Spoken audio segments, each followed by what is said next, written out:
再来看最近阁有真侪只中国渔船驶来咱国的澎湖海峡，海巡船舰来进行驱离，传出讲中共透过宣声人的广播要来影响咱国的执法。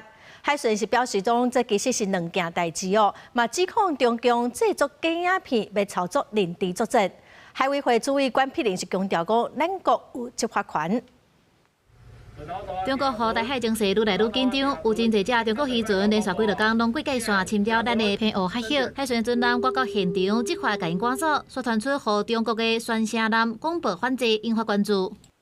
请勿保持克制，与渔船保持安全距离，确保渔船安全。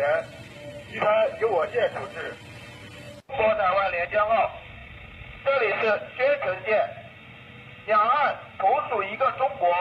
海巡赶紧回馈讲，赶走中国渔船，甲监控中国舰是两站无同的事件，并不是同时间发生的。指控中国是挑工做假影片，透过认知作战，想要制造咱方执法受干扰的假象。海委会主委关碧玲15批评中国的举动真爱笑，强调咱是把执法权落条条。 海上执法权是牢牢地掌握在我们国家自己的手中，那做这种小动作是没有意义的，只不过是为了他们的大内宣或者是大外宣，用这种宵小之举，其实是十分可笑。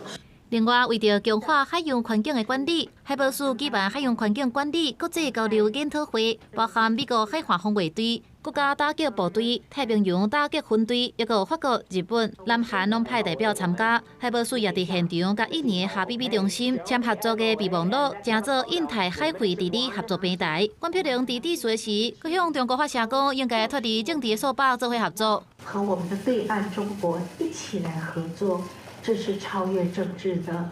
为了我们的海洋，我们必须摆脱政治的束缚，而相互的合作。我们曾经努力过，但是还没有完成。越南海巡强化海空监控能力，安捷航空提出从严计划，推出民间版的军事规格侦测机，目前这届侦测到中国军舰透过有人机争取加入海巡的侦查体系。不过，关碧玲表示，第一步依然是先增加无人机、无人艇的侦查量能。国际新闻采访报道。